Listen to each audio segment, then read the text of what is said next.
सभी दर्शकों का सुकून एफएम चैनल पर हार्दिक स्वागत है। अगर आप पहली बार आए हैं तो चैनल को सब्सक्राइब कर लें। आज से दोस्तों हम शुरू करने जा रहे हैं हमारी नई कहानी। हमारी नई कहानी का नाम है मुझे प्यार हुआ था। दोस्तों, मैं उम्मीद करता हूं आपको ये कहानी बड़ी अच्छी लगेगी। अगर आप लोग इसे सुनकर एक लाइक कर देंगे तो हमारा भी हौसला बढ़ जाएगा। तो आज सभी सुनकर एक लाइक जरूर करें।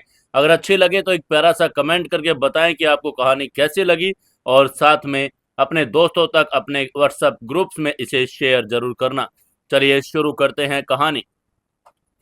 दिल्ली की चिलचिलाती धूप में जब दिल्ली की यूनिवर्सिटी का नॉर्थ कैंपस अपनी पूरी रौनक में होता था, वहां दो बिल्कुल अलग अलग दुनिया एक ही प्रांगण में सांस लेती थी। एक दुनिया जो ब्रांडेड कपड़े, महंगी गाड़ी और बेफिक्र हंसी से सजी थी। दूसरी तरफ वो फटे जूते, उधार की किताब और भविष्य की चिंताओं के बोझ तले दबी थी। इसी दुनिया का बाशिंदा था लक्ष्य। लक्ष्य एक ऐसा नौजवान जिसकी आंखों में आसमान छूने के सपने तो थे, लेकिन पैरों में जमीन हकीकत की भारी बेड़ियां पड़ी थी। वो बिहार के एक छोटे से गांव से ताल्लुक रखता था, जहां उसके पिता एक मामूली किसान थे और कर्ज के बोझ तले अपनी जिंदगी के दिन गिन रहे थे। लक्ष्य अपनी साधारण प्रतिभा और दिन रात की अटूट मेहनत के बल पर दिल्ली यूनिवर्सिटी के सबसे रेप्यूटेड कॉलेज में पूरी स्कॉलरशिप हासिल करने में कामयाब हुआ था। उसके लिए स्कॉलरशिप सिर्फ एक सम्मान नहीं, बल्कि उसके परिवार के लिए जीवन रेखा थी। लक्ष्य की जिंदगी में आराम शब्द की कोई जगह नहीं थी। सुबह 5 बजे उठकर वो मुखर्जी नगर के एक छोटे से ढाबे पर अखबार बांटने का काम करता था। उसके बाद वो कॉलेज की क्लासेस में शामिल होता, जहां उसका ध्यान प्रोफेसर के लेक्चर से ज़्यादा इस बात पर होता कि अगली शिफ्ट के लिए देर न हो जाए। दोपहर के वो दो ट्यूशन पढ़ाता, रात को एक कैफे में वेटर का काम करता, और उसकी हर सांस हर कदम सिर्फ चंद रुपए कमाने की जद्दोजहद में बीतता था। उसके लिए 10 रुपए की चाय भी एक लग्जरी थी, जिसे वह अक्सर अपने पेट की भूख को मारने के लिए पीता था। उसके कपड़े पुराने और फीके पड़ चुके थे। उसकी पुरानी बैकपैक की सिलाई उसकी जगह से उधड़ चुकी थी, लेकिन इसके बावजूद उसके चेहरे पर एक अजीब सा स्वाभिमान और आंखों में एक गहरी चमक हमेशा रहती थी। इसी कैंपस में एक और नाम था जो हर किसी की जुबान पर रहता था, शिखा। शिखा दिल्ली के एक बहुत बड़े बिजनेस टाइकून की इकलौती बेटी थी। उसका कॉलेज आना किसी हॉलीवुड सेलिब्रिटी की एंट्री से कम नहीं था। चमचमाती मर्सिडीज बेंज से जब वो अपने डिजाइनर सैंडल पहनकर नीचे उतरती, तो पूरे कैंपस की निगाहें उस पर टिक जाती थी। शिखा की दुनिया लक्ष्य की दुनिया से इतनी दूर थी, जिसे नापने के लिए शायद कोई पैमाना ही नहीं बना। शिखा के लिए पैसे मायने नहीं रखते। हडसन लेन के महंगे कैफे में दोस्तों के साथ बैठना, एक दिन में 10-20 हजार रुपए की कॉफी और स्नैक्स पर उन पैसों को उड़ा देना, हर हफ्ते नए ब्रांडेड कपड़े पहनना उसकी आम जिंदगी का हिस्सा था। वो जितनी भी खूबसूरत थी, उतनी ही उसे अपने रूप और दौलत पर गुरूर भी था। उसके आसपास हमेशा उसकी सहेली रिया, तान्या और काव्या का एक झुंड रहता था, जो हर वक्त उसकी हाँ में हाँ मिलाता था। ये अजीब विडंबना थी कि जिस लक्ष्य के पास अपने कल के खाने का ठिकाना नहीं था, वो उस शिखा को अपना दिल दे बैठा था। जिसके पास दुनिया की हर दौलत थी, प्यार कभी हैसियत देख कर नहीं आता। लक्ष्य के साथ भी यही हुआ था। शिखा उसी के साथ ही इकोनॉमिक्स ऑनर्स के बैच में थी। लक्ष्य हमेशा पीछे की सीट पर बैठता, जहां से वो बोर्ड से ज्यादा शिखा को देखता रहता। जब वो क्लास में हंसती तो लक्ष्य को लगता जैसे थके हुए जीवन में किसी ने कोई मीठा गीत गा दिया। शिखा की वो रेशमी जुल्फें, उसका महंगा परफ्यूम से महकता वजूद, उसकी बेपरवाह हंसी, और लक्ष्य इन सब का दीवाना हो चुका था। लेकिन लक्ष्य अपनी हकीकत जानता था। वो जानता था कि एक टूटे हुए झोपड़े का चिराग महलों की झूमर की बराबरी नहीं कर सकता। उसने कभी शिखा से बात करने की हिम्मत नहीं की। चुपचाप उसे देखना, उसकी नोट्स में मदद करना, जिसे वो अपनी सहेलियों के जरिए मंगवाती थी, उसकी एक झलक पाने के लिए घंटों लाइब्रेरी के बाहर खड़े रहना, यही लक्ष्य का एक तरफा प्यार था। महीनों बीत गए। लक्ष्य का प्यार एक दीवानगी में बदल गया था। उसके दिमाग में अक्सर ये ख्याल आता कि शायद फिल्मों की तरह हकीकत में प्यार अमीरी गरीबी की दीवार गिरा सकता है। शायद शिखा उसके साफ दिल और उसके इंटेलिजेंस को देखकर उसे अपना लेगी। यही वो बेवकूफ़ी भरा ख्याल था जिसने लक्ष्य को उस दिन एक ऐसा कदम उठाने पर मजबूर कर दिया, जो उसकी जिंदगी का सबसे खौफनाक दिन बनने वाला था। वैलेंटाइन वीक चल रहा था। कैंपस में हर तरफ गुलाब और प्यार के इजहार का माहौल था। हवाओं में एक अजीब सी मादकता थी। लक्ष्य ने अपनी कई रातों की नींद, ट्यूशन के पैसे बचाकर शिखा के लिए एक सुंदर सा, लेकिन अपनी हैसियत के हिसाब से मामूली सा तोहफा खरीदा। एक कांच का छोटा सा शो पीस जिसमें दो पंछी बैठे थे। साथ ही उसमें एक लेटर लिखा था जिसमें उसने अपने दिल के हर एक जज्बात को अपने आंसुओं और शाही में पिरोया था। उस दिन शिखा कॉलेज के कैंटीन के पीछे वाले लॉन में अपनी सहेलियों के साथ बैठी थी। वे सभी जोर जोर से हंस रही थी, किसी बात पर मजाक उड़ा रही थी। लक्ष्य का दिल जोरों से धड़क रहा था। उसकी हथेलियों में पसीना आ रहा था। उसके पैर कांप रहे थे, लेकिन आज उसने ठान लिया था कि वह अपनी इस खामोश घुटन से आजाद होकर रहेगा। उसने एक गहरी सांस ली, शिखा की तरफ कदम बढ़ाए। उसकी घबराहट बढ़ती जा रही थी, लेकिन वो रुका नहीं। जब लक्ष्य उनके ग्रुप के पास पहुंचा तो अचानक बातचीत रुक गई। शिखा ने अपनी महंगी सनग्लासेस माथे पर टिकाई और लक्ष्य को ऊपर से नीचे तक एक अजीब सी नफरत भरी नजर से देखा। लक्ष्य के फीके पड़े सूती शर्ट और घिसे हुए जूतों को देखकर शिखा की भौहें तन गई। शिखा ने रूखेपन से उससे पूछा, हाँ बोलो, तुम्हें कुछ काम है? उसका लहजा ऐसा था जैसे किसी भिखारी से बात कर रही हो। आगे से लक्ष्य का गला सूख चुका था। उसने थूक गटका और कांपती हुई आवाज में हकलाते हुए कहा, शिखा, मुझे तुमसे कुछ जरूरी बात करनी है, अकेले में 2 मिनट के लिए। उसकी यह बात सुनकर शिखा की सहेलियां एक दूसरे को देखकर मुस्कुराने लगी। तभी रिया ने तंज कसकर कहा, ओहो शिखा, लगता है तुम्हारा कोई सीक्रेट एडमायर है। शिखा को यह सब अपनी तौहीन लगा। उसने लक्ष्य की तरफ गुस्से से देखा और चिल्लाकर कहा, तुम्हारी हिम्मत कैसे हुई मुझे मेरे नाम से बुलाने की, और अकेले में बात? तुम हो कौन? मैं तुम्हें जानती तक नहीं। तभी लक्ष्य ने अपने कांपते हाथों से अपनी पुरानी पैंट की जेब से छोटा सा गिफ्ट और गुलाब का फूल निकाला। उसने हिम्मत जुटाकर कहा, मैं लक्ष्य, हम एक ही क्लास में हैं। मैं तुम्हें बड़ा पसंद करता हूँ शिखा। बहुत वक्त से कहना चाहता था, लेकिन कभी हिम्मत नहीं हुई। उसकी यह बात पूरी होते ही वहां एक पल के लिए सन्नाटा छा गया, और फिर वो सन्नाटा एक जोरदार चुभने वाले ठहाके में टूट गया। शिखा और उसकी सारी सहेलियां इस कदर हंसने लगी जैसे किसी ने कोई बहुत बड़ा जोक सुना दिया हो। उनकी वो हंसी लक्ष्य के सीने में खंजर की तरह उतर रही थी। शिखा ने हंसते हंसते अपनी आंखों से पानी पोंछा और फिर अचानक उसका चेहरा सख्त और खूंखार हो गया। उसने लक्ष्य के हाथ से वो गिफ्ट झपट कर कहा, पसंद करते हो तुम मुझे? शिखा की आवाज में जहर घुला हुआ था।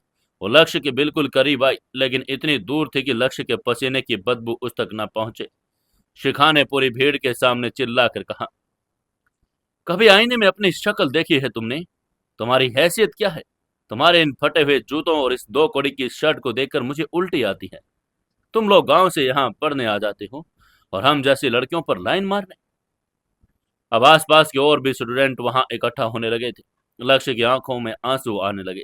उसने गिड़गिड़ा कर कहा, शिखा प्लीज, मैं तुम्हारी बहुत इज्जत करता हूँ, मेरा वो मतलब नहीं था। शिखा ने उसे जोर से डांट कर कहा, शट अप।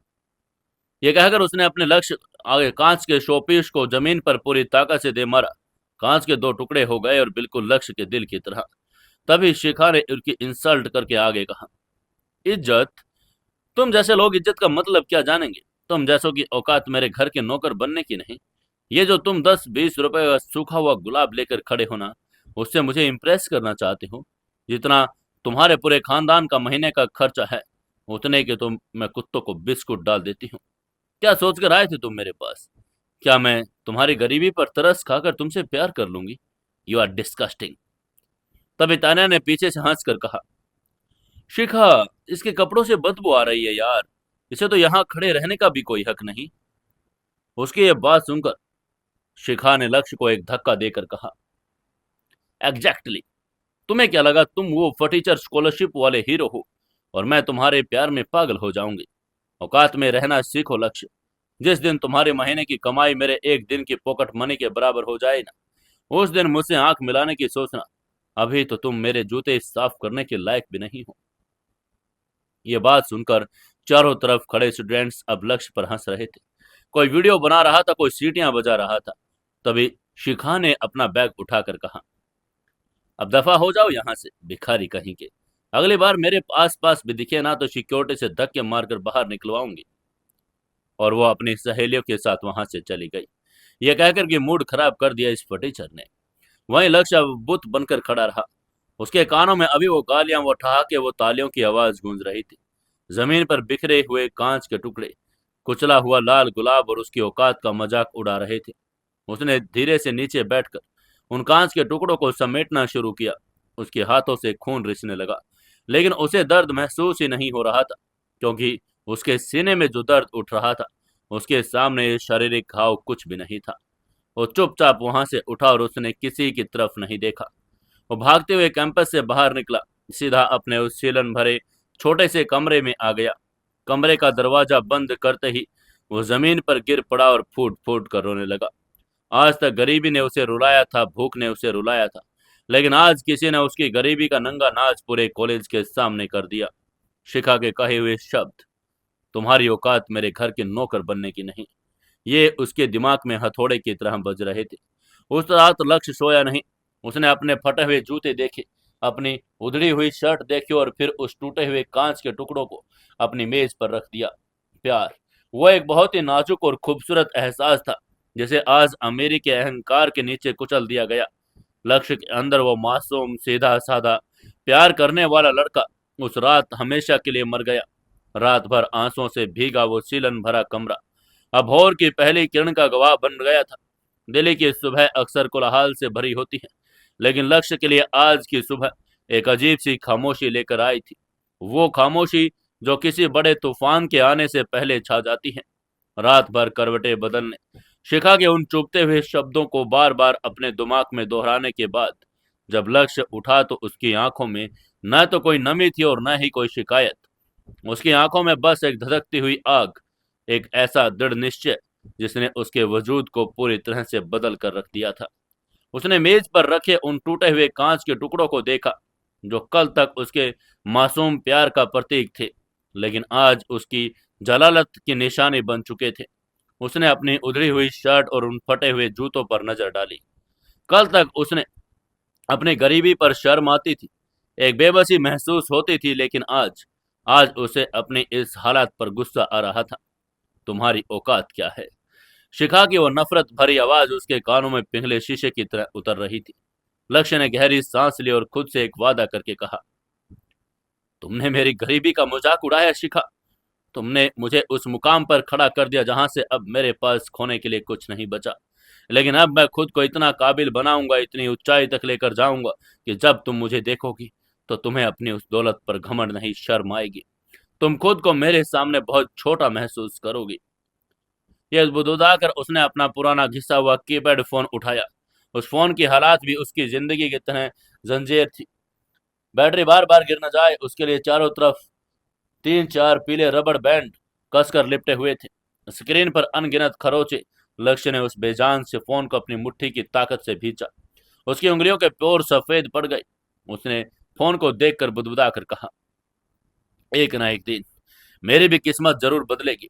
ये रबड़ बैंड से बंधा हुआ फोन मेरी पहचान नहीं रहेगा। मैं अपना भाग्य खुद लिखूंगा। वो अपने ख्यालों में इस समंदर में गोते लगा रहा था। अचानक उस शांत कमरे उसके फोन की तेज और कर्कश रिंगटोन गूंज गई, जिसे लक्ष्य अचानक चौंक गया। उसने मुट्ठी खोली और स्क्रीन की तरफ देखा। धुंधली स्क्रीन पर बड़े बड़े अक्षरों में फ्लैश हो रहा था, पापा। इतने सुबह पापा का फोन देखकर लक्ष्य के सीने में एक अजीब सी हलचल हुई। उसके पिता हेमंत मिश्रा कभी इतनी सुबह फोन नहीं करते थे जब तक कोई बहुत बड़ी बात ना हो जाए। लक्ष्य ने बिना एक पल गंवाए फोन को हरा बटन दबाया और उसने कान से लगाकर पूछा, हेलो पापा, सब ठीक तो है ना?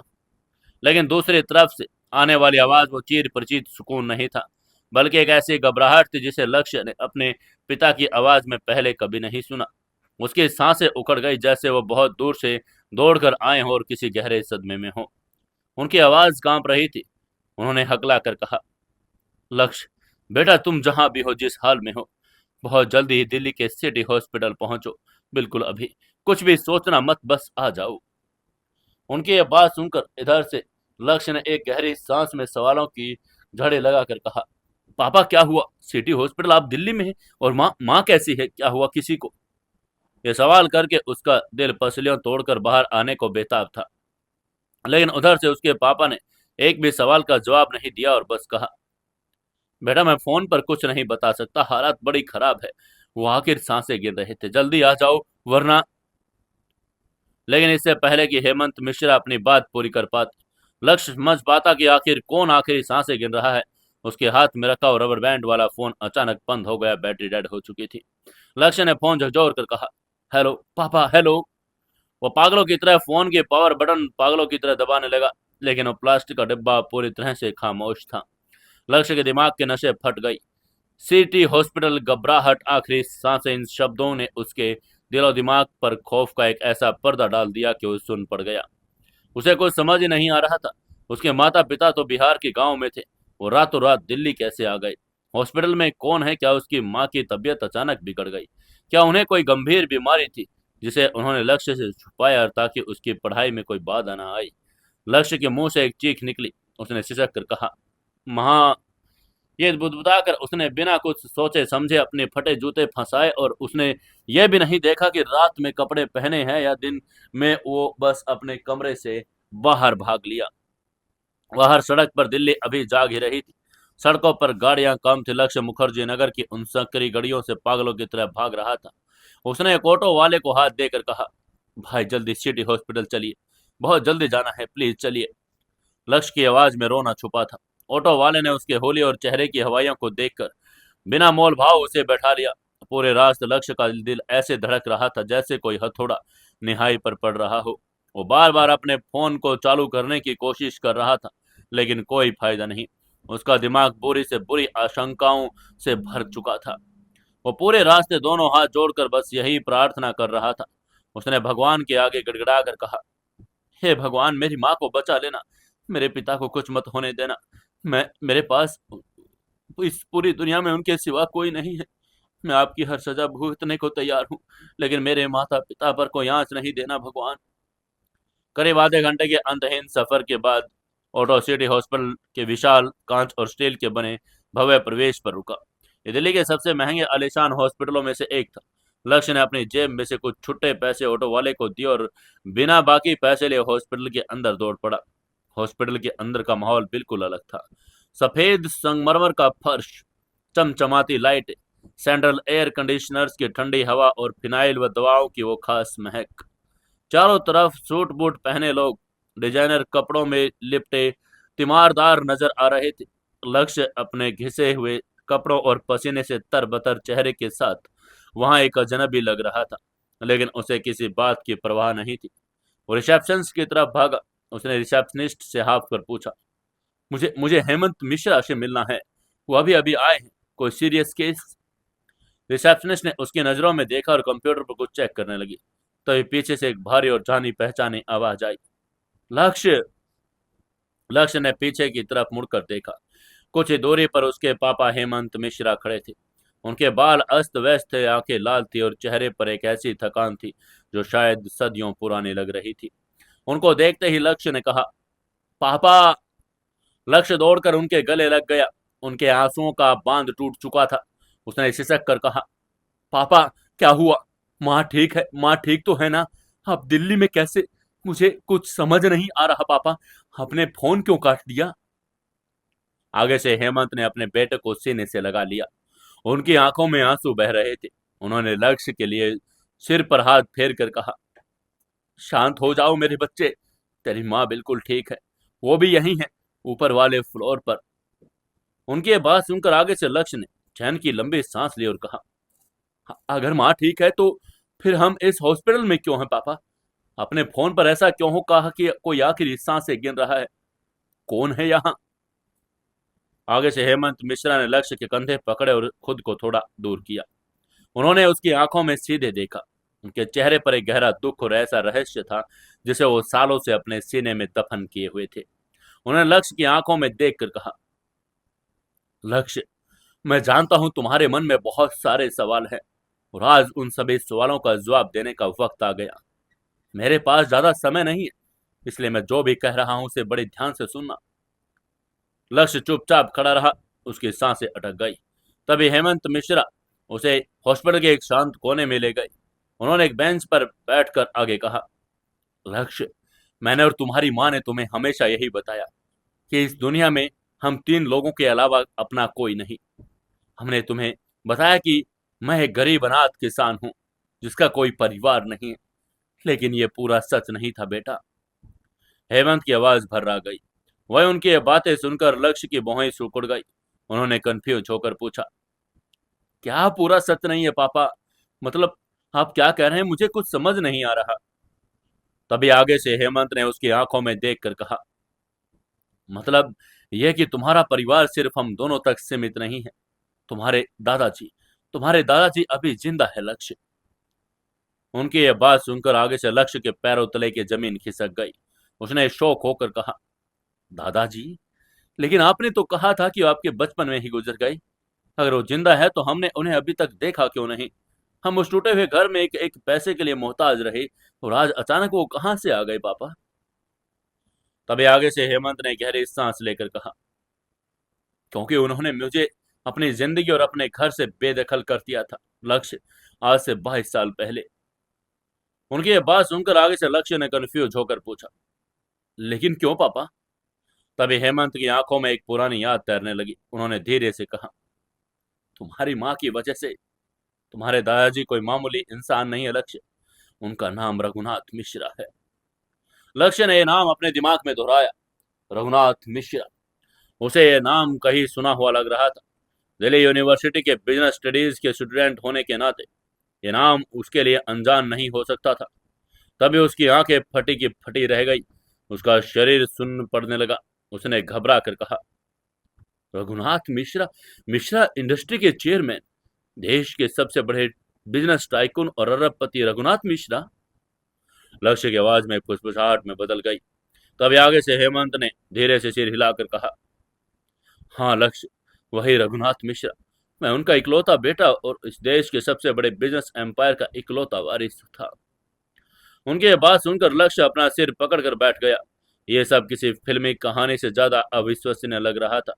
जिस लड़के ने कल तक शिखा जैसी एक अमीर लड़की के हाथों अपनी गरीबी के लिए इतनी भयंकर जलालत सही, जिसके पास चाय पीने के लिए 10 रुपए नहीं, उसके पिता देश के सबसे अरबपति के इकलौते बेटे, ये कोई मजाक या सपना था?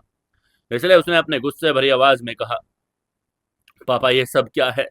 अगर आप इतने बड़े आदमी के बेटे हैं तो हम गांव में जानवरों जैसी जिंदगी क्यों जी रहे थे? आपने मुझसे इतना बड़ा सच क्यों छुपाया? लक्ष्य के लहजे में अब हैरानी के साथ साथ एक हल्का गुस्सा भी था। आगे से हेमंत ने लक्ष्य का हाथ अपने हाथों में लेकर कहा, क्योंकि मेरे लिए दौलत से ज्यादा प्यार और सम्मान मायने रखता है बेटा। तुम्हारे दादाजी एक बहुत सख्त और उसूलों वाले इंसान है। उनके लिए बिजनेस और हैसियत दुनिया में सबसे ऊपर है। जब मैं जवान था तो मैंने तुम्हारी माँ पार्वती से प्यार किया। पार्वती एक बहुत ही गरीब और साधारण परिवार की लड़की थी। वो हमारे घर में काम करने वाले एक मुनीम की बेटी थी। ये कहते हुए हेमंत एक पल के लिए रुके। उनकी आंखों में एक अजीब सी चमक और दर्द दोनों थे। उन्होंने आगे कहा, जब मैंने तुम्हारे दादाजी को बताया कि मैं पार्वती से शादी करना चाहता हूँ तो उन्होंने आसमान सिर पर उठा लिया। उनका मानना था कि मिश्रा खानदान की बहू किसी राजघराने या किसी बड़े बिजनेसमैन की बेटी होगी। उन्होंने मुझे साफ कह दिया था, अगर मैंने पार्वती से शादी कर ली तो मैं मिश्रा खानदान का हिस्सा नहीं रहूंगा। उन्होंने मेरी सारी दौलत, मेरी पहचान, मेरे बैंक खाते सब सील कर दिए। उनकी ये बात सुनकर आगे से लक्ष्य ने मंत्रमुग्ध होकर पूछा, और फिर? तभी हेमंत ने गर्व से कहा, और फिर मैंने प्यार को चुना। मैंने एक जोड़े कपड़ों में वो करोड़ों का महल छोड़ दिया। मैंने तुम्हारी माँ से मंदिर में शादी की और हम बहुत दूर उस छोटे से गांव में जाकर बस गए जहां मुझे कोई जानता ही नहीं था। मैंने खेती की, मजदूरी की, अपना खून पसीना एक किया ताकि तुम्हें 2 वक्त की रोटी दे सकूं। मुझे कभी उस दौलत के छूटने का अफसोस नहीं हुआ, क्योंकि मेरे पास तुम्हारी माँ और तुम थे। लेकिन ये कहते हुए हेमंत का गला रुंध गया। लक्ष्य ने पूछा, लेकिन क्या पापा? हेमंत ने जवाब देकर कहा, लेकिन वक्त के साथ इंसान कमजोर होता है बेटा। कल रात मेरे पास मिश्रा इंडस्ट्री के हेड ऑफिस से फोन आया। तुम्हारे दादाजी को एक बहुत बड़ा हार्ट अटैक आया है। डॉक्टर्स का कहना है कि उनके पास समय कम बचा है। इतने सालों की नफरत और अहंकार मौत के सामने घुटने टेक चुका है। अपनी आखिरी सांस लेते हुए उन्हें अपने उस बेटे की याद आई जिसे उन्होंने 22 साल पहले धक्के मार कर निकाल दिया था। ये कहते हुए हेमंत की आंखों में आंसू छलक पड़े। उन्होंने रोकर आगे कहा, उन्होंने मुझे और तुम्हें देखने की जिद पकड़ ली। उनका कहना है कि जब तक वो अपने प्राण नहीं त्यागेंगे, जब तक वो अपने इकलौते पोते यानी तुम्हें देख नहीं लेंगे। इसलिए मुझे और तुम्हारी माँ को रातों रात स्पेशल चार्टर्ड फ्लाइट से यहाँ लाया गया है। वह उनकी यह बात सुनकर लक्ष्य के दिमाग में एक तूफान चल पड़ा। ये एक तरफ पापा का बलिदान, जिसके प्यार की खातिर दुनिया की सारी दौलत ठुकरा दी, दूसरी तरफ वो खुद जिसने कल रात प्यार की खातिर अपनी सारी इज्जत गंवा दी। तभी लक्ष्य के दिमाग में अचानक वो नाम गूंजा, शिखा। कल शिखा ने उससे कहा था, जिस दिन तुम्हारी महीने की कमाई मेरे एक दिन की पॉकेट मनी के बराबर हो जाए ना, उस दिन मुझसे आंख मिलाने की सोचना। शिखा के पापा का बिजनेस बहुत बड़ा था, लेकिन रघुनाथ मिश्रा के सामने वो एक छोटे मोटे बिजनेसमैन से ज्यादा कुछ नहीं थे। मिश्रा इंडस्ट्रीज का एम्पायर इतना विशाल था, शिखा का गुरूर उस एम्पायर के एक छोटे से हिस्से के सामने भी नहीं टिक पाता। नियति ने खेल ऐसा खेला, कल जिस गरीबी के लिए सरेआम उसे बेइज्जत किया गया, वो गरीबी तो उसकी असल में थी ही नहीं। वो तो एक ऐसा राजकुमार था जो अपना राजपाट भूलकर फकीरों की बस्ती में जी रहा था। तभी लक्ष्य ने गहरी सांस लेकर कहा, पापा, मुझे दादाजी से मिलना है। उसकी यह बात सुनकर आगे से हेमंत ने राहत की सांस ली और कहा, चलो बेटा, वो वीआईपी इंटेंसिव केयर यूनिट में है, तुम्हारी वहीं उनके पास ही बैठी है। लक्ष्य अपने पापा के पीछे पीछे हॉस्पिटल के सबसे सुरक्षित आलिशान फ्लोर की तरफ बढ़ गए। वहां सिक्योरिटी गार्ड्स की भारी तैनाती थी। हर तरफ सूट पहने मिश्रा इंडस्ट्रीज के टॉप बोर्ड ऑफ डायरेक्टर्स और वकील खड़े थे। जब हेमंत के साथ उनके उस फटे पुराने कपड़ों में लड़के ने वहां कदम रखा, तो वहां खड़े अरबपतियों की निगाहें उस पर टिक गई। लेकिन किसी की हिम्मत ही नहीं कि कोई एक शब्द भी बोल सके, क्योंकि वो सब जानते थे कि ये दोनों है कौन। तभी आईसीयू के भारी कांच के दरवाजा खुला। अंदर का दृश्य दिल को चीर देने वाला था। देश का सबसे ताकतवर इंसान, जिसके एक इशारे पर शेयर बाजार ऊपर नीचे हो जाता, आज कई सारी मशीन नाली तारों के बीच बेबस लेटा था। मशीनों की बीप बीप की आवाज वहां की खामोशी को चीर रही थी। बिस्तर के पास लक्ष्य की माँ पार्वती देवी बैठी रो रही थी। जिस इंसान ने उन्हें कभी बहू नहीं माना, आज उसी के पैर पकड़कर वो उसके लिए दुआ कर रही थी। तभी हेमंत बिस्तर के करीब आए। उन्होंने धीरे से कहा, पापा। उनकी आवाज कांप रही थी। वहीं उनकी आवाज सुनकर रघुनाथ मिश्रा ने बहुत ही मुश्किल से अपनी आंखें खोली। उनका चेहरा पीला पड़ चुका था और झुर्रियों में जीवन की थकान साफ झलक रही थी। जब उनकी नजर हेमंत पर पड़ी तो उन निर्दयी और खूंखार मानी जाने वाली आंखें में आंसुओं का एक समंदर छलक आया। उन्होंने कांपता हुआ हाथ उठाया। तभी हेमंत ने तुरंत उनका हाथ अपने हाथों में ले लिया और फूट फूट कर रोने लगे। उन्होंने रोकर कहा, मुझे मुझे माफ कर दीजिए पापा, मैं आ गया। आगे से रघुनाथ मिश्रा के होठ खुले। ऑक्सीजन मास्क के अंदर से बड़ी ही धीमी और घुटी हुई आवाज आई, मुझे मुझे माफ कर दे मेरे बच्चे, मेरे अहंकार ने मेरे परिवार को मुझसे छीन लिया। फिर उनकी नजरों में कमरे में पड़े उस नौजवान पर पड़े। फटे हुए जूते, पुरानी शर्ट, लेकिन आंखों में एक अजीब सा तेज और स्वाभिमान। रघुनाथ जी खांसते हुए पूछे, ये मेरा पोता है? हेमंत ने लक्ष्य को आगे करके कहा, हाँ पापा, ये लक्ष्य है। उसी समय लक्ष्य धीरे से बिस्तर के पास गया। वो उस इंसान को देख रहा था जिसने उसके परिवार को इतनी तकलीफें दी, लेकिन इस वक्त उस कमजोर बूढ़े आदमी को देखकर उसे कोई गुस्सा नहीं आया। उसने धीरे से रघुनाथ के पैर छुए। आगे से रघुनाथ जी ने अपनी बची कुची सारी ताकत लगाकर अपना हाथ लक्ष्य के सिर पर रखकर कहा, मेरा खून, मेरा अंश, मेरा, मुझे पता था मेरे बेटे की औलाद कमजोर नहीं हो सकती। तुम्हारी आंखों में वो आग है जो कभी मुझ में हुआ करती थी। बूढ़े अरबपति की आंखों में गजब की चमक आ गई। उसके बाद उन्होंने पास खड़े अपने मेन वकील मिस्टर सिंघानिया को इशारा किया। वकील तुरंत एक फाइल लेकर आगे आया। तभी रघुनाथ जी ने लक्ष्य का हाथ पकड़कर कहा, बेटा, मैंने अपनी पूरी जिंदगी पैसा कमाने में लगा दी, लेकिन अंत में वो पैसा मुझे एक सांस भी नहीं उधार दे सका। मैंने अपने बेटे को खोया, लेकिन अब जाते जाते मैं अपना प्रायश्चित करना चाहता हूँ। उन्हें सांस लेने में तकलीफ हो रही थी, लेकिन वो रुकना नहीं चाहते थे। उन्होंने रुककर कहा, सिंघानिया, कागजात पढ़ो। उनका ऑर्डर सुनते ही मिस्टर सिंघानिया ने फाइल खोली और मौजूद सभी लोगों के सामने एक ऐसी घोषणा की जिसमें उस कमरे का तापमान बदल दिया। उन्होंने अनाउंसमेंट करके कहा, स्वर्गीय माफ कीजिए श्री रघुनाथ मिश्रा जी की वसीयत और लीगल डीड के अनुसार मिश्रा इंडस्ट्रीज उनके सभी ट्रस्ट प्रॉपर्टीज अंतर्राष्ट्रीय व्यापार उनके व्यक्तिगत बैंक खातों के 100% शेयर्स आज और इसी वक्त से उनके इकलौते पोते श्री लक्ष्य मिश्रा के नाम पर किए जाते हैं। हेमंत जी ने अपनी संपत्ति लेने से इनकार कर दिया, इसलिए लक्ष्य जी अब कानूनी रूप से इस पूरे एम्पायर के निर्विवाद मालिक हैं। उनकी बात पूरी होते ही कमरे में सन्नाटा छा गया। सिर्फ मशीन की बीप बीप की आवाज आ रही थी। लक्ष्य सुन रहा था, वो सुन पड़ गया था। वो कुछ समझ पाता इससे पहले ही रघुनाथ ने उनका हाथ जोर से भींच कर कहा, इस एम्पायर को संभालना लक्ष्य, मैंने इसे बड़ी क्रूरता से खड़ा किया है। तुम इसे इंसानियत से चलाना, अपने बाप की तरह स्वाभिमानी बनना और किसी को भी अपनी औकात तहमत कर देने देना। ये कहते हुए रघुनाथ की आंखों का एकदम से छत की तरफ टिक गई। उनका हाथ लक्ष्य के हाथ में फिसल कर बिस्तर पर गिर गया। मशीन की बीप बीप की आवाज अचानक एक लंबी अखंडित बीप में बदल गई। ये देखकर हेमंत चीख पड़े। उन्होंने चिल्लाकर कहा, पापा। वहीं पार्वती देवी जोर जोर से रोने लगी। कमरे में सभी डायरेक्टर्स और वकील अपने सिर झुकाकर खड़े हो गए। देश का सबसे बड़ा टाइकून दुनिया छोड़ चुका था, लेकिन उस बिस्तर के पास खड़ा लक्ष्य अभी उसी मुद्रा में था। उसने अपने हाथ को देखा, जिसे कुछ क्षण पहले दुनिया के सबसे अमीर आदमी ने पकड़ा था। फिर उसने अपने फटे हुए जूतों को देखा। वो एक ही दिन में, एक ही पल में दिल्ली के एक गरीब स्कॉलरशिप स्टूडेंट से इंडिया के सबसे बड़े कारपोरेट एम्पायर का किंग बन चुका था। हजारों करोड़ों की दौलत अब उसके कदमों में थी। लक्ष्य ने अपनी आंखें बंद की। उसके दिमाग में शिखा का हंसता हुआ चेहरा, उसके वो जहरीले शब्द गूंजे, तुम्हारी हैसियत क्या है। इसके बारे में सोचकर लक्ष्य ने अपनी आंखें खोली। अब उन आंखों में न तो कोई आंसू था, न ही कोई मासूमियत। वहां सिर्फ एक ऐसी सर्द और खौफनाक शांति थी जो किसी बड़े तूफान के आने की मुनादी कर रही थी। लक्ष्य ने अपने मन में खुद से कहा, मेरी हैसियत, हाँ मैं तुम्हें बताऊंगा शिखा कि असली हैसियत क्या होती है। तुमने एक गरीब लड़के का दिल तोड़ा, लेकिन अब तुम्हारा सामना उस तूफान से होगा जो तुम्हारी छोटी दौलत और को जड़ से उखाड़ फेंकेगा। खेल तुमने शुरू किया था शिखा, लेकिन इसे खत्म अब लक्ष्य मिश्रा करेगा।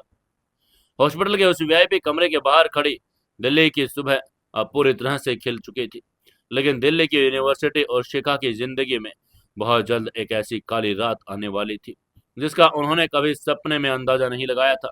लक्ष्य मिश्रा का जन्म हो चुका था। हॉस्पिटल के उस अति सुरक्षित वीआईपी कमरे में छाई खामोशी अब किसी शमशान की शांति से कम नहीं थी। वेंटिलेटर की वो सीधी लकीर अब उसकी एकरस बीप की आवाज के साथ बात का ऐलान कर चुकी थी कि इंडिया के बिजनेस वर्ल्ड का सबसे चमचमाता सूरज हमेशा के लिए अस्त हो चुका था। रघुनाथ मिश्रा, वो नाम जिसके आगे सत्ता और संपत्ति दोनों नतमस्तक होते थे, अब केवल एक नश्वर शरीर बनकर रह गए थे। कमरे में मौजूद देश के सबसे महंगे काबिल डॉक्टरों की टीम ने अपने सिर झुका लिए। चीफ मेडिकल ऑफिसर ने घड़ी की तरफ देखा और भारी आवाज में मौत के समय की औपचारिकता घोषणा की। लेकिन उस कमरे में मौत के शोक से कहीं ज्यादा भारी वो रहस्य था जो अभी अभी उजागर हुआ था। वहां मौजूद मिश्रा ग्रुप के टॉप एग्जीक्यूटिव वकील प्रमुख की निगाहें बार बार नौजवान की तरफ उठ रही थी। इसके पैरों में फटे जूते थे, शरीर पर एक पुरानी उधड़ी हुई शर्ट। किसी को यकीन ही नहीं हो रहा था वो साधारण सा दिखने वाला लड़का जो कल तक दिल्ली की सड़कों पर एक एक रुपए के लिए संघर्ष कर रहा था, अब उस असमित साम्राज्य का निर्विवाद सम्राट बन चुका था जिसकी कुल संपत्ति का अंदाजा लगाना भी आम इंसान के बस की बात नहीं थी। हेड लीगल एडवाइजर मिस्टर सिंघाने ने तुरंत स्थिति को संभाला। उन्होंने अपने आंसू पोंछे और बड़े ही सम्मान के साथ लक्ष्य के सामने सिर झुकाकर कहा, छोटे मालिक, अब हमें आगे की तैयारी करनी होगी। मीडिया और पूरे देश के इस खबर में फैलने में कुछ मिनटों का समय है। हमें दादाजी के पार्थिव शरीर को उनके पैतृक निवास वैकुंठ लेकर जाना होगा। लेकिन आगे से लक्ष्य ने कोई जवाब नहीं दिया। उसकी निगाहें अपने दादाजी के शांत चेहरे पर टिकी थी। उसने धीरे से अपने पिता हेमंत मिश्रा के कंधे पर हाथ रखा, जो फूट फूट कर रो रहे थे। लक्ष्य के भीतर का वो डरा हुआ, सहमा हुआ लड़का जो कल तक शिखा की गालियों से टूट गया था, अब पीछे छूट चुका था। उसकी जगह एक ऐसी गंभीर सर्द परिपक्वता ने ले ली थी जो अमूमन सालों के तजुर्बे के बाद आती है। कुछ ही पलों में हॉस्पिटल के बाहर का नजारा बदल गया। दिल्ली पुलिस के दर्जनों सायरन बज जाते वाहन ब्लैक कैट कमांडो से भरी गाड़ियां, काले रंग की चमचमाती मर्सिडीज मैकबो कारों का एक लंबा काफिला हॉस्पिटल के गेट पर आकर रुक गया। रघुनाथ मिश्रा के पार्थिव शरीर को पूरे सम्मान के साथ एक विशेष एम्बुलेंस में रखा गया। जब लक्ष्य अपने माता पिता के साथ हॉस्पिटल से बाहर निकला तो बाहर का नजारा देखकर कुछ पल के लिए ठिठक गया। न्यूज चैनलों की ओबी वैन, रिपोर्टर्स का हुजूम वहां जमा हो गया था। कैमरे की फ्लैश लाइटें ऐसे चमक रही थी जैसे दिन में बिजलियां कड़क रही हों। हर चैनल पर बस एक ही पट्टी चल रही थी, ब्रेकिंग न्यूज, मिश्रा ग्रुप के चेयरमैन रघुनाथ मिश्रा का निधन। लेकिन इसी के साथ एक खबर ने पूरे देश के सत्ता के गलियारों और कॉर्पोरेट जगत में भूचाल ला दिया। मिश्रा अंपायर का नया वाइस कौन? रघुराज मिश्रा ने अपनी सारी संपत्ति अपने पोते के नाम की, जिसके अस्तित्व से आज दुनिया अनजान थी। काफिला जब दिल्ली के लुटियंस जोन स्थित रघुनाथ मिश्रा के विशाल और भव्य बंगले बैकुंठ पहुंचा तो लक्ष्य की आंखें फटी रह गई। उसने कभी सपने में नहीं सोचा था उसका परिवार इतने बड़े महल का मालिक। 20 एकड़ में फैला वो बंगला किसी राजमहल से कम नहीं था। ऊंचे ऊंचे लोहे के गेट, चारों तरफ तैनात हथियारबंद सिक्योरिटी गार्ड, इटालियन मार्बल से बने फवारे, दुनिया के सबसे महंगी कारों का बेड़ा। कल तक जो लक्ष्य मुखर्जी नगर के एक सेलन भरे 10 बाई 10 के कमरे में रहता था, आज वो इस पूरे राजमहल के मालिक बन चुका था। बंगले के सबसे बड़े और मैन हॉल में रघुनाथ मिश्रा के पार्थिव शरीर को अंतिम दर्शनों के लिए रखा गया। हिंदू धर्म और ब्राह्मण परंपराओं के अनुसार अंतिम संस्कार की तैयारी पूरी निष्ठा और बारीकियों से शुरू की गई। देश के सबसे बड़े मंदिरों में प्रमुख पुजारी आचार्यों को स्पेशल फ्लाइट से बुलवाया गया। पूरे महल में चंदन, कपूर, गूगल की पवित्र महक फैलने लगी। पंडितों के समूह ने एक स्वर में गरुड़ पुराण और भगवत गीता के श्लोकों का अखंड पाठ शुरू कर दिया। उनके मंत्रोच्चार की गंभीर ध्वनि से पूरा वातावरण अजीब सी अलौकिक शांति और दुख के मिश्रण से भर गया। सबसे पहले पार्थिव शरीर को पवित्र गंगा जल और पंचामृत से स्नान कराया गया। इस विधान को स्नान कर्म कहा जाता है। इसके बाद शरीर को नए और सिले हुए सूती वस्त्रों में लपेटा गया। उनके माथे पर शुद्ध चंदन भस्म का त्रिपुंड लगाया गया और गले में तुलसी की माला पहनाई गई। सनातन धर्म की मान्यताओं के अनुसार 9 द्वारों पर सीने के छोटे छोटे टुकड़े तुलसी रखे जाते। हेमंत मिश्रा ने अपने कांपते हाथों से विधान पूरा किया। हॉल के बीचों बीच बर्फ की सिल्लियों पर एक सुंदर सी लकड़ी का ढांचा रखा गया, जिस सफेद मखमली चादर और मोगरे, गुलाब और गेंदे के हजारों फूलों को सजाया गया था। यह सब इतनी भव्यता से हो रहा था कि लक्ष्य एक कोने में खड़ा बस ये देख रहा था। उसके दिमाग में बार बार अपने पिता की वो बात गूंज रही थी, कैसे उन्होंने प्यार के लिए सारी भव्यता, दौलत को एक पल में ठोकर मार दी। जैसे जैसे दिन चढ़ने लगा, वैकुंठ के लॉन में विदेश देश के सबसे शक्तिशाली लोगों का आना शुरू हुआ। आसमान में एक के बाद एक प्राइवेट हेलीकॉप्टर चक्कर काटने लगे। दिल्ली के वीवीआईपी हेलीपैड पर उतरने लगे। वहां आने वालों की फीस किसी देश की संसद से कम नहीं थी। प्रधानमंत्री कार्यालय से लेकर विपक्ष के बड़े नेता, राज्यों के मुख्यमंत्री, कैबिनेट मंत्री, पुलिस के आला अधिकारी वहां भारी सुरक्षा के बीच पहुंच रहे थे। लेकिन इन पॉलिटिशियन से ज्यादा भीड़ उन कारपोरेट शार्क की थी जो देश की अर्थव्यवस्था को अपनी उंगलियों पर नचाते थे। देश के नंबर 2 और नंबर 3 के सबसे अमीर बिजनेसमैन, अंतर्राष्ट्रीय बैंकों के सीईओ, रियल एस्टेट के बादशाह, शेयर बाजार के बड़े बड़े बुल, सब अपने सफेद डिजाइनर कुर्ते और महंगी घड़ियों के साथ वहां पर मौजूद थे। देखने में तो सभी के चेहरों पर दुख का मुखौटा था। वो सभी रघुनाथ के प्रति अपने संवेदनाएं व्यक्त कर रहे थे, लेकिन उनके दिमाग में कुछ और ही चल रहा था। उन सभी की आंखों में उस चेहरे को ढूंढ रही थी जिसने रातों रात इस पूरे खेल के नियम बदल दिए। वो सभी उन नए वारिस को देखना चाहते थे जिसके हाथों में अब देश की अर्थव्यवस्था की एक बहुत बड़ी चाबी आ गई थी। उस भीड़ में खड़े एक कैबिनेट मंत्री ने दूसरे नेता से फुसफुसा कर पूछा, सुना है रघुनाथ जी ने हेमंत के बेटे को सब कुछ दे दिया? आगे से एक अराइवल बिजनेसमैन ने खुशी के दुख के पर्दे को छुपा कर कहा, हाँ, और वो लड़का तो अभी इस दुनिया का हिस्सा ही नहीं रहा। पता नहीं वो इतना बड़ा एम्पायर कैसे संभालेगा, कहीं मिश्रा ग्रुप डूब न जाए। तब मिस्टर सिंघानिया के साथ लक्ष्य बाहर निकला। उसने अब अपने फटे हुए कपड़े उतारकर एक सफार सूती कुर्ता पजामा पहना था। लेकिन उसका आंखों में वो चमक और चेहरे पर वो कठोर भाव बिल्कुल उसके दादाजी के जैसा था। जब लोगों को पता चला कि ये 22 साल का नौजवान लक्ष्य मिश्रा है, तो पूरे लाहौर में एक खामोशी लहर दौड़ पड़ी। जो नेता और बिजनेसमैन कभी रघुनाथ मिश्रा के सामने सिर झुकाकर बात करते थे, वह अब इस युवा लड़के के सामने हाथ जोड़े खड़े थे। तभी देश के सबसे बड़े माफिया हाउस के मालिक ने कहा, हम आपके दुख में शामिल हैं लक्ष्य जी। उसके बाद एक वरिष्ठ मंत्री ने अपना कार्ड लक्ष्य की तरफ बढ़ाकर कहा, अगर आपको या कंपनी को सरकार की तरफ से कोई मदद चाहिए तो बेझिझक बताइएगा। लक्ष्य उन सभी को देख रहा था जो उसे वक्त शिखा की याद आई। शिखा के पिता जो एक मामूली बिजनेसमैन थे, वो इस भीड़ में कहीं बहुत पीछे खड़े थे। उनकी तो हैसियत भी नहीं थी कि वीआईपी घेरे को पार करने के बाद लक्ष्य तक पहुंच सके। लक्ष्य ने मन ही मन एक ठंडी मुस्कान बिखेर कर सोचा, पैसा और ताकत, यही दुनिया के असली भगवान हैं। कल जो लोग मेरे जूतों को देखकर मुझे धुतकारते थे, आज वही लोग मेरे सामने खड़े होकर मेरे एक इशारे का इंतजार कर रहे हैं।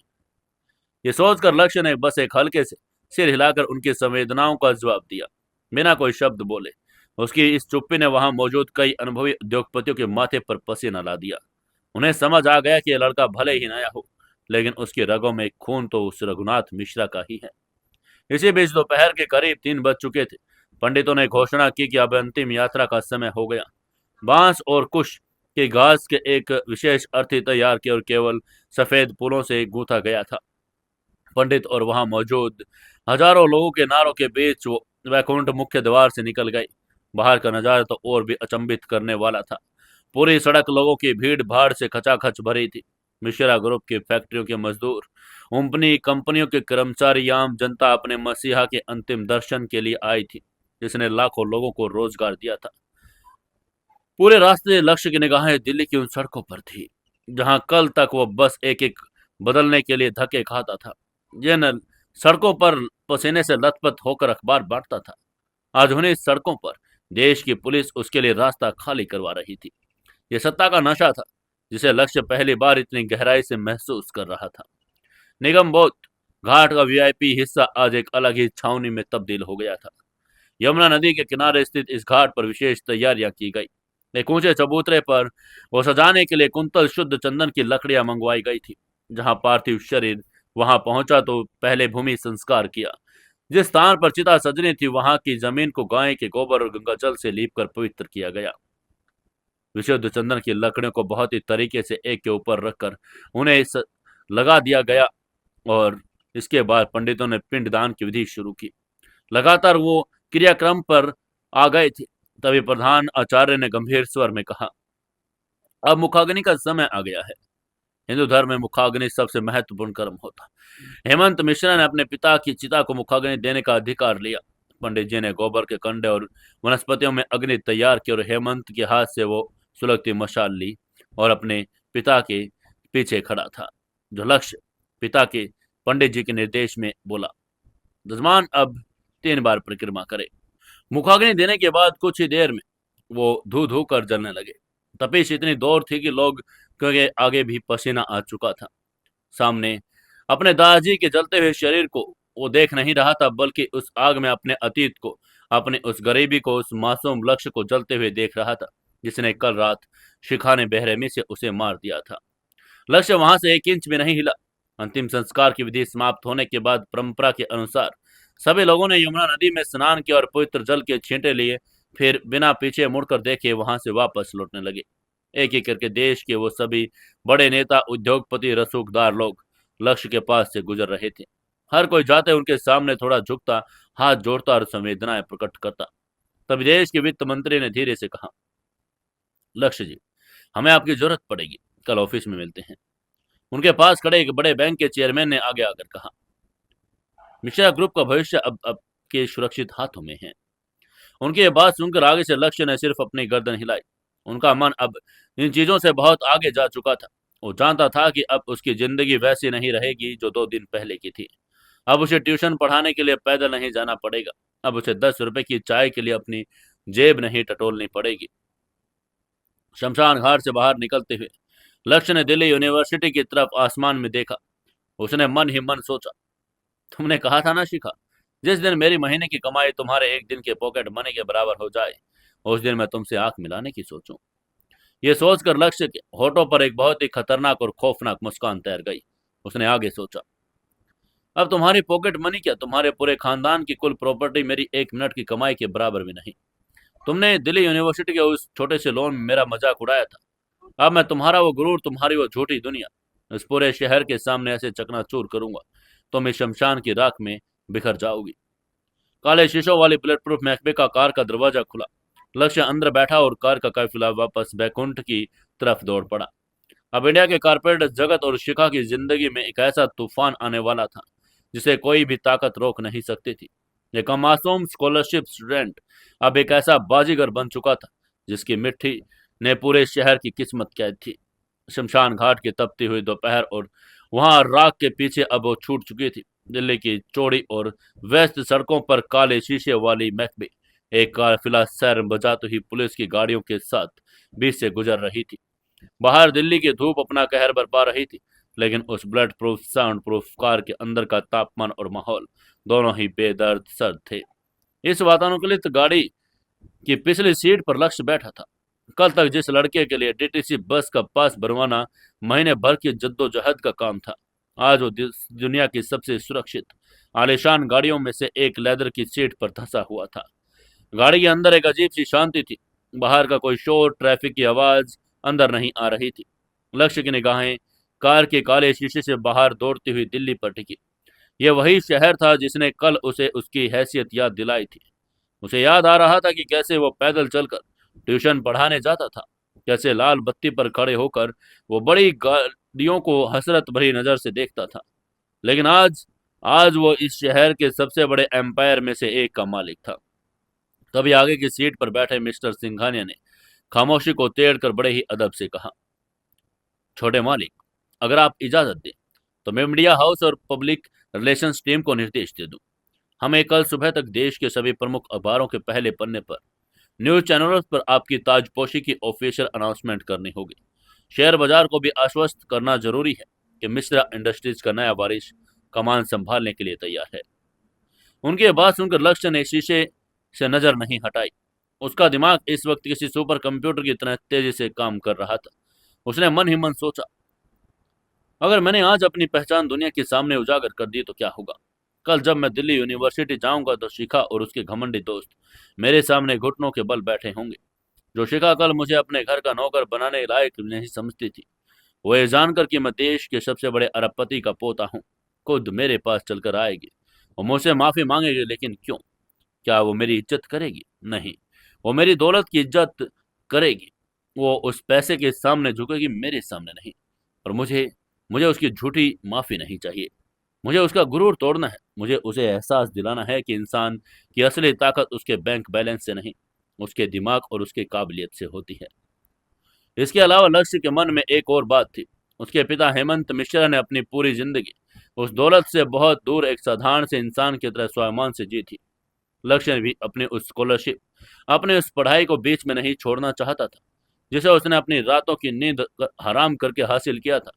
वो अपनी डिग्री अपने दम पर पूरी करना चाहता था, मिश्रा इंडस्ट्री के वारिस के तौर पर खैरात में नहीं। ये सोचकर लक्ष्य ने धीरे से अपना चेहरा मिस्टर सिंघानिया की तरफ घुमाया। उसकी आंखों में एक ऐसी दृढ़ता और गहराई थी जिसे देखकर सिंघानिया जैसे मंझे हुए वकील भी पल भर के लिए सहम गई। तभी लक्ष्य ने कठोरता से कहा, सिंघानिया जी, कोई प्रेस कॉन्फ्रेंस नहीं होगी। मीडिया में मेरी कोई तस्वीर, मेरा कोई नाम या मेरी कोई जानकारी बाहर नहीं आनी चाहिए। लक्ष्य की आवाज में अब एक पहले वाली घबराहट या लड़कपन नहीं था। उसकी आवाज गहरी और शांत और आदेशात्मक थी। उसकी यह बात सुनकर सिंघानिया हैरान रह गया। उन्होंने कंफ्यूज होकर कहा, लेकिन छोटे मालिक, ये असंभव है। देश के सबसे बड़े कारपोरेट घराना बिना किसी चेहरे के कैसे चलेगा? शेयर होल्डर्स में पैनिक फैल जाएगा। लोगों को जानना है कि रघुनाथ मिश्रा के बाद कुर्सी पर कौन बैठेगा। तभी लक्ष्य ने एक ठंडी सांस लेकर कहा, कुर्सी पर कोई नहीं बैठेगा। चेयरमैन की वो कुर्सी मेरे दादाजी की थी और उन्हीं की रहेगी। मैं मिश्रा ग्रुप को संभालूंगा, लेकिन पर्दे के पीछे से, एक शैडो चेयरमैन की तरह। बाहर की दुनिया के लिए मिश्रा इंडस्ट्रीज को आप और बोर्ड ऑफ डायरेक्टर मिलकर चलाएंगे, जैसे एक ट्रस्ट चलाता है। लेकिन हर बड़ा फैसला, हर फाइल, हर डील मेरी मेज से होकर गुजरेगी। उसके बाद सुनकर आगे सिंघानिया ने हैरानी और कंफ्यूजन से पूछा, पर छोटे मालिक, ऐसा क्यों? आपको दुनिया के सामने आने से कौन रोक रहा है? तब लक्ष्य ने मुट्ठी भींच कर कहा, मेरी एक अधूरी लड़ाई है सिंघानिया जी। कुछ ऐसे कर्जे हैं जो मुझे उसी रूप में चुकाने हैं जिस रूप में मैंने उन्हें लिया था।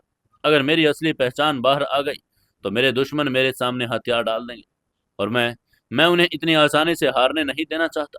मैं चाहता हूं कि वो पूरी ताकत से लड़े, फिर मैं उन्हें अपनी ही बिछाई हुई बिसात पर मात दूं। इसके अलावा मुझे अपनी दिल्ली यूनिवर्सिटी की पढ़ाई पूरी करनी है, एक आम स्टूडेंट की तरह। मैं नहीं चाहता कि मेरे कॉलेज में बाउंसरों की फौज मेरे पीछे घूमे और लोग मुझे सर कहकर बुलाएं। उसकी बात सुनकर सिंघानिया अवाक रह गए। 22 साल का एक लड़का जिसे रातों रात दुनिया की सबसे बड़ी दौलत मिली हो, वो उस चकाचौंध से दूर रहकर अपनी उसी धूल भरी जिंदगी में जीना चाहता था। ये फैसला असाधारण था। वहीं लक्ष्य ने आगे कहा, कल सुबह प्रेस में एक स्टेटमेंट जारी कर दीजिए। स्टेटमेंट में सिर्फ इतना लिखा होना चाहिए कि रघुनाथ मिश्रा जी ने अपनी वसीयत में सारी प्रॉपर्टी एक पारिवारिक ट्रस्ट के नाम कर दी, जिसका प्रबंधन बोर्ड ऑफ डायरेक्टर्स करेंगे। नए वारिस की पहचान को सिक्योरिटी कारणों से पूर्णतः गुप्त रखा गया है। जो भी मीडिया हाउस मेरी पहचान उजागर करने की कोशिश करेगा, उस पर मिश्रा ग्रुप की तरफ से 1000 करोड़ का मानहानि का मुकदमा ठोक दिया जाएगा। क्या मैं साफ साफ समझा पा रहा हूँ सिंघानिया जी? उसके बाद सुनकर सिंघानिया ने तुरंत अपना सिर झुकाकर कहा, बिल्कुल छोटे मालिक, आपकी हर बात पत्थर की लकीर है। मिश्रा ग्रुप के सभी अधिकारियों ने आज ही रात नॉन डिस्क्लोजर एग्रीमेंट साइन करवा लिया जाएगा। आपकी पहचान इस कार और बैकुंठ की दीवारों से कभी बाहर नहीं जाएगी। इसके बाद वो काफिला बैकुंठ के विशाल लोहे के गेट के अंदर दाखिल हुआ। शाम ढल चुकी थी। पूरे महल नुमा बंगले में उदासी का सन्नाटा पसरा था, लेकिन साथ एक नई सत्ता के उदय की सुगबुगाहट भी थी। लक्ष्य अपने माता पिता के साथ मुख्य हॉल में पहुंचा। हेमंत और पार्वती अभी भी अपने पिता की मृत्यु के शोक में डूबे हुए थे। लक्ष्य ने उन्हें अपने कमरे में आराम करने के लिए भेजा और खुद दादाजी के उस विशाल स्टडी रूम की तरफ बढ़ गया, जो मिश्रा एम्पायर की असली नर्व सेंटर थी। आखिर क्या बदला ले पाएगा ये लक्ष्य अपनी शिखा से? क्या सबक सिखाएगा उस शिखा को? जानेंगे नेक्स्ट एपिसोड में। दोस्तों, अगर आपको ये कहानी अच्छी लगी है तो वीडियो को लाइक, शेयर और कमेंट जरूर से जरूर करना।